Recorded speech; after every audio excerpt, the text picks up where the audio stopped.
శ్రీ గురుభ్యో నమః. భద్రప్రియ, మంగళకరమైనవి శుభకరమైనవి అయిన వాటి పట్ల ఇష్టం గల అమ్మ. అథర్వవేద శాంతి మంత్రం. ఓం భద్రం కర్ణేభి శృణుయామదేవా, భద్రం పశ్యేమాక్ష బిర్యజత్ర. ఓ దేవతలారా, మంగళకరమైనవే మా చెవులతో వినగలగాలి, శుభకరమైనవే మా కళ్ళతో చూడగలగాలి అనే ప్రార్థనలో భద్రం అనే మాట ఉంది. భద్రము అంటే శుభము, శుభాలను ఇచ్చేవాడు భద్రుడు. భద్రుడు అంటే శివుడు, శివుడు శుభకరుడు. శుభాలనే విందాం, శుభాలనే అందాం, శుభాలనే కందాం, శుభాలనే అనుకుందాం.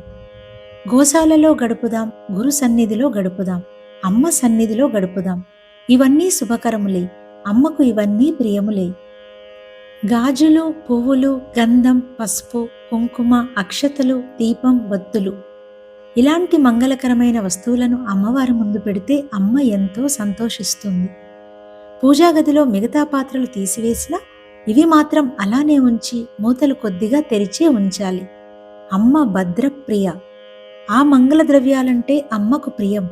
ఆ వస్తువుల్లో అమ్మ ఉంటుంది. అవి ఉంటే మీ ఇల్లు భద్రంగా ఉన్నదని గుర్తు. అటువంటి ఇంటి ముందుకు ఏనుగు భద్రగజం వచ్చి తొండం ఎత్తి ఘీంకారం చేసిందంటే అటువంటి ఇల్లు అమ్మవారి అనుగ్రహానికి పాత్రమైనదని గుర్తు. ఏనుగు కుంభస్థలం 5 లక్ష్మీ స్థానాల్లో ఒకటి. లక్ష్మీ స్థానాలు: తామర పువ్వు, మారేడు దళం, సువాసిని పాపట పెట్టుకున్న బొట్టు, ఏనుగు కుంభస్థలం, గోవు పృష్ఠభాగం. భద్రగజం పై అధిరోహించడం అంటే అమ్మకు చాలా ఇష్టం. కాబట్టి అమ్మ భద్రప్రియ. లావొక్కింతయు లేదు ధైర్యము విలోలంబయ్యే, రావే ఈశ్వర కావవే వరద, సంరక్షింపు భద్రాత్మక అంటూ గజేంద్రుడు భద్రాత్మక అంటూ సంబోధించాడు. ఏనుగు శరణాగతికి సంకేతం. అమ్మకు ఏనుగు అంటే ప్రీతి, అంటే శరణాగతి చెందిన భక్తులు అంటే ప్రీతి. ఎన్ని తప్పులు చేసినా అమ్మా శరణం అంటే కరిగిపోయి రక్షించేస్తుంది అమ్మ. రాముడు అంతే.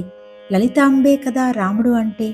రావణాసురుడు వచ్చి రామా శరణమన్నా సరే అభయమిచ్చేస్తాను అన్నాడు రాముడు. ప్రపంచానికి నీ బలం ఏంటో చెప్పడం అవసరం. అమ్మవారి దగ్గర నీ బలహీనత ఏంటో చెప్పుకోవడం అవసరం. మన బలహీనతలు చెప్పుకొని శరణమనడమే శరణాగతి. శరణు శరణు సురేంద్ర సన్నుత శరణు శ్రీసతి వల్లభ, శరణు రాక్షస గర్వ సంహర శరణు వెంకట నాయక అంటాడు అన్నమయ్య. శరణాగతికి పెద్ద పీఠం వేసింది సనాతన ధర్మం. నిజాయితీగా అమ్మతో అన్నీ చెప్పుకోవడమే శరణాగతి. నువ్వేం చేశావు అన్నదాంతో అమ్మకు పట్టింపు లేదు. నిజాయితీగా నాతో చెప్పుకున్నావా లేదా అన్నదే పట్టుకుంటుంది. ఏనుగు పైకి ఎగురలేదు ఒంటి బరువు వల్ల. నీవు కర్తృత్వ భావనతో బరువెక్కిపోయావు, ఏనుగులా పైకి ఎదగలేకున్నావు. గండు తుమ్మెద మకరందాన్ని ఆస్వాదిస్తూ ఆనందిస్తూ ఎగురుతున్నట్టుగా అమ్మ చరణామృతాన్ని ఆస్వాదిస్తూ పైపైకి ఎదుగు. అమ్మ ఒడిలో ఒదుగు. అమ్మ సర్వమంగళ. అమ్మ ఆరాధనే సమస్త మంగళాలకు ఆలవాలం.